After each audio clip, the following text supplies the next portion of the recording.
Health tips no to also erectile dysfunction. O can say an member no yeah, but in your bema, while bear me witness. Edwan o ye pa nso. Dina di gina. Bi so abunu musa sinitiase. Also erectile dysfunction no how many minutes am they calculating? Oh, kwesi enye minute ni ne hia. Okay. Be hia ne say eye adwuma. Nyemra dodo abedi no. Sa hia say eye adwuma. Eye adwuma gina ho. Okay. Aye adwuma na wie aso aba. Okay. What you say infections be break to me cause sa na me. Nti na wotwe mu nkomo ehia mema no ya na mo fere ade na hye ohu na eku. Da bi na sa de fere ade we hu. Ade be gu animu ase de. Ni kwa so fere hu. Ko be gu animu ase. Tie ne we ye nche 5 minutes. Tie bi bra ye kwaba. And then some more kwaba do badum TV bedroom health tips. Ahade ene apom dem penifo share di nkomo 5 minutes ye ncho. Ya kasa fa ya pom den ho na wotwe mu nyinara. Ya be kasa fa erectile dysfunction and ehu. Really kwama mema na pa ma no suntie. Enti wonhu signs bi na nye okay a na jawo tu ho na mo fasedama endpoint homeopathic clinic. Edumako yinti ene nye nim de phone wo ndi nkomo apom den ensemu.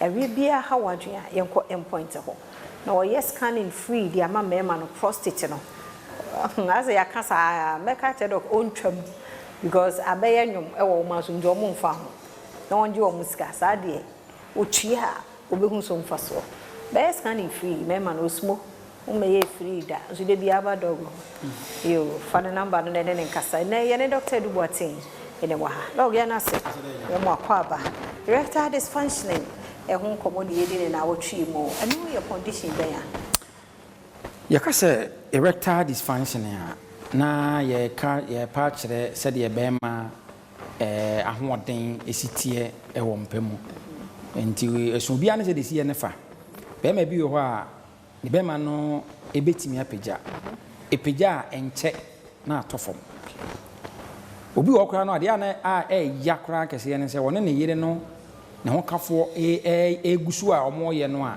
oba no nya nnuru ye no oba no ho nsane no mo se bema no to kwa ho nya nsane no so na ho adwodwo eno no eye se o erect but ontimi maintain erection etimi the erectile dysfunction ba obi so wo ha ne de no eje se oba no akura no apigya e de na di agora ansa na wono so apigya nti wo hia maximum stimulation ansa na de na apigya eno so erectile dysfunction ani wo bi wo so ne de e wese ne kra no se wono de odi ni di agoro sa wo de be ye dai wo de be to kon ho sa wo de be kura wo be born ball wono de ne se empigya kra ene e kan se impotence no complete erectile dysfunction na so ne de empigya kra ene obi so de betima pigya enso pigya na esi ni trase ene ntika ba ma bia wotie me bia be hu a nka ba ma nka ho odin wo pa no sekano apigya se bi kwa amfa won sakura nsomu a eno a timi ekọ ba na ho emre kwa wa amfa won sa nsom no hu se erection level no e very strong enti eno no enti na mum ye kasa erectile dysfunction no mo ahodo enan ye obi e be kan se vascular erectile dysfunction ye obi e be kan se neurologic erectile dysfunction and you will be able to say psychogenic erectile dysfunction.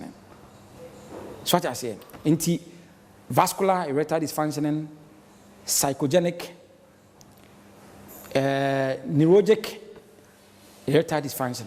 Inti ohwe mu say no a yeka say vascular no a na che say ohwe mu a emoja e na ekọ obema na ho ekọ bema no bema ni e na bema na pagya it is omoja ahoɔden wɔ fam a bon say erection level no kɔfam ɛna obi wa yɛ ka say vascular no so it has to do with the blood vessels intini ti bema bia bo ha intini mienu ɛwɔ bema no so ɛno na yɛ fɛ ne sɛ corpora cavernosa saa intini no moja no fele a saa intini no ɛna wɔ sɛ ka moja no timi gina mu a obi wa moja no kɔ mu no a odi na sɔta na release na ma moja no aba bo se na bema no atofam ye ka say neurogenic no a neurogenic no e ye say nerves no a because bema no is made up of nerves intini obu ana na nerves na weak eno sa no so no e de erection e ma erection e ba form eno obu so a psychogenic ne de na adwene wonya depression wonya adwene mu hawo obi o ha o depression